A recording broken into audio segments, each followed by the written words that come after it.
Oh my goodness, that last interview Edward did was the worst. Yes. He sucked. Although he did get ambushed by Talking Head with that Doug Jones quote. He was ambushed for sure, but his frightened dash from the studio was very embarrassing. We keep hoping for a better result. When do we accept the fact that as long as he appears on that show with Linda Talking Head, there will never be a better result? Well, what do we do? I have to tell you guys, I spoke to him after his disgraceful performance on the last interview and he was devastated. He was a little sore too. In his mad dash for escape, he knocked over the water cart and then vomited on his suit. Anyway, he realized he blew it and he told me he was going to seek out some advice on how to turn the table on Talking Head. Advice? Advice from whom?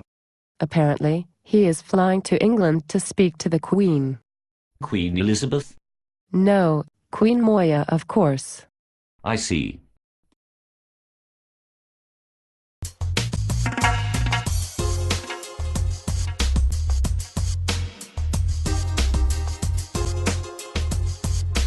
Hello, Miss G. Hello, Edward. How are you finding life in England? Well, my dearest Edward, destroying a public institution with 176,000 employees is remarkably similar to destroying one with 72,000. You sure seem to be sounding very British. Edward, if one is doing away with a British institution, one should sound British, shouldn't one? So true. I came over here for some advice, Miss G. I am having trouble with the media. You are having troubles with more than the media. How could you lock them out? We tried to force a strike, we really did. We cut off their benefits, reduced hours, benched temps. We damn well tortured them. But they remained solid, we grossly underestimated them. I think I overestimated you, Edward. But, For God's sake, Edward, shut up. You came to me for advice on how to deal with the media and I will give it to you. First, feed them the same line, over and over again. It will eventually become accepted fact. You must mention the falling mail volumes every time you are interviewed. Even though volumes are not falling, eventually you will be able to tell them anything based on that line and they will believe it. Second, you must distance yourself from your friends Lisa Raitt and Stephen Harper. No more golf foursomes with Deep Arc in them. It will be impossible to maintain the myth of the arm's length distance if you're always on the same putting green. Thirdly, Edward, and this is vital, you must can the stupid air quotes thing.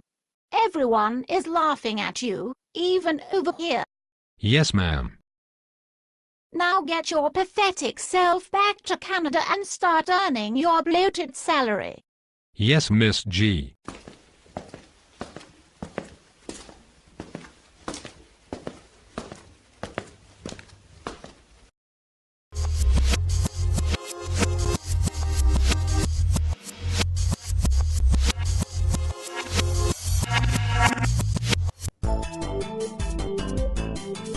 Hello. My name is Linda Talking Head and you are watching the interview. Back with us yet again is Canada Post Senior Vice President, Edward Ladder Clymer. Hello, EC. Hello, Linda. I would like to start off by telling you that mail volumes are falling. Oh, really? Well, I would like to respond by telling you that I am very happy that all the stains came out off your suit. Clymer, you felt you had to lock out all of your employees nationwide. What caused you to do that? Falling mail volumes. Look, Clymer, we will address the lie about the falling mail volumes later. Right now I want to talk about the strategies your friends in the Harper government and you used to force Bill C-6 down Canada's collective throat. They are not my friends. I have never golfed with Lisa Raitt and Stephen Harper. Never ever. Who said anything about golf? Moy, did I say golf? I meant to say that I have never met Lisa Raitt or Stephen Harper. Oh, really? Well then, how do you explain this photo? I can't. Well, I can. You worked in cahoots with Lisa Raitt and Harper. You tried in vain to force a national strike, and when CUPW would not bite, you locked them out.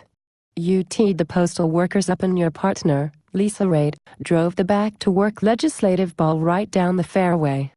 No. We never play golf. Never ever. You know, once I get past your economy with the truth, lack of morals and poor taste in suits, I still have trouble with the fact that Lisa and you handcrafted legislation that you cannot even follow once you got it passed. But, the mail volumes are falling. I only have one last question to ask you. What could possibly motivate you to behave like you have? Must not use air quotes. I only wanted to move forward by rolling back. And there you have it, folks. Please join us next time on The Interview.